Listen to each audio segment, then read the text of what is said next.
Welcome back aboard. Fishing for boat improvements? Well, you caught it right here at Ship Tape TV. Well, we've gone ahead and we've packed up the car. Naturally, here in Sweden, it's a Volvo that they've been driving us around in. And we've traveled, maybe 4 hours or so to the very center of the country. And we're now in a town called Köping. And I believe I'm pronouncing that like the natives do. But we're at the manufacturing facility for Volvo Penta, where they're making the IPS. And who we're going to be hooking up with is with a gentleman by the name of Oddbjorn Hallenspect. And he's the development engineer behind this project. And he's ready for us inside. And what we're going to be talking about is the importance of gearing.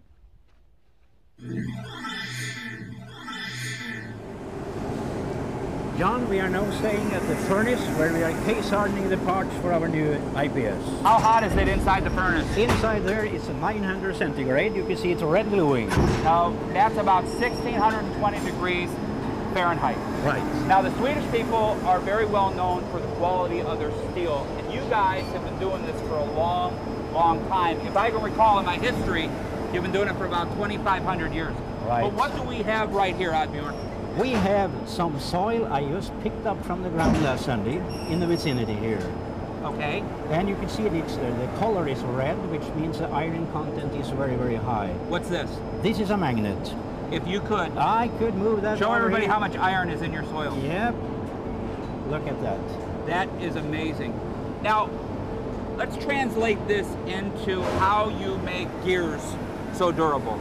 Okay, you start off with iron. We start out with iron. And you got to make steel out of that. We have to make steel of it. Well, what are the impurities that are in iron? It's slag. And okay. the slag content, we really like to have that as low as possible, because when you are putting stress on a part, a crack normally starts around slag. Yeah. Okay. So when you heat up the metal, okay, you're at the foundry, you heat up the metal, you drain the slag off. Yep. You get that off. And basically you have to do something to steel or iron so that it doesn't break. And you actually have to realign the grain. And I don't want to get real complicated for everybody, but I know that we have a little visual aid here. Let's talk about these little two pieces of wood. What do we have? It's two pieces of wood. One is with the transverse direction of the grain flow, and this one is with lengthwise direction. And what we're talking about here is this. Think of this as a gear before it's forged. Yep. Okay, think of this as a gear after it's forged. What happens if I apply pressure to this gear or torque to this gear? I think it's easy to break. It'd be easy to break, okay? You can see that. But if you align the grain of the steel so that it's going long ways, or you forged it, it's stronger. Try to break it, John. Try to break it. You can't do that. Now, I know that we have an example of some of the history of the Swedish steel. What is this? This is spearhead, 1,500 years old. This is 1,500 years. So you guys have been doing this for a little while. For quite a while. Okay, let's get back to the furnace. You have a part that's been forged.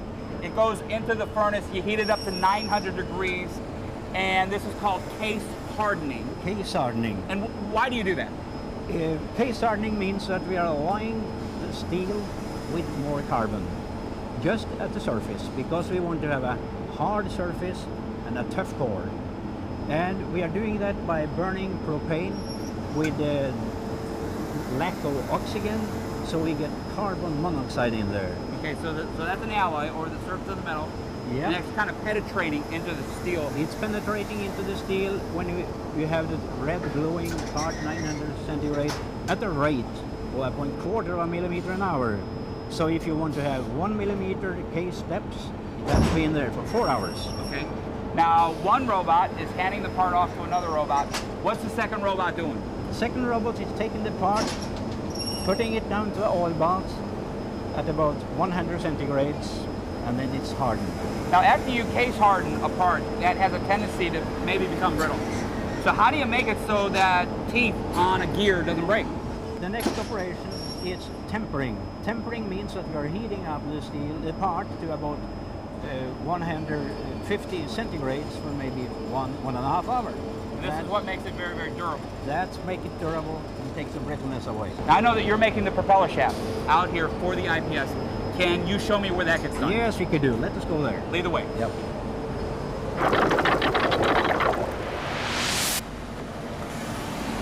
John, what you see here is a blank for the inner prop shaft in our new IPS system. Now this is two different types of material, right? Two different types of material. This is stainless steel protruding out to the salt water. This is regular steel inside the gear case. Now the machine behind us is actually working on the inner part of your propeller shaft. What is it doing?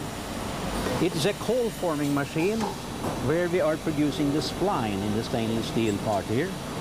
And that's a very nice operation because we will have a perfect grain flow in the part, making up a strong prop shaft. Okay. Now with IPS, we're dealing with two different propellers. And are they both traveling in the same direction or are they going in opposite directions? They're going in opposite direction. Okay. Yep. So you have a inner propeller shaft, and then you have some type of a gear that's going over top of this. Yes. And you have actually teeth in that gear. Yes. The machine that's cutting the teeth into these gears, how precise is it? That's a very, very precise machine, and especially the tool. The run out from blade to blade in that tool. The tolerance there is as you are taking a hair, cutting that hair up in 30 slices. That's it, the run out tolerance. That's pretty tight mesh. And the advantage of that is when you have parts where there's not a whole lot of room for them to bang around, it's very quiet, and it really adds longevity to the part, doesn't it? Oh yes, very little wear. Awesome.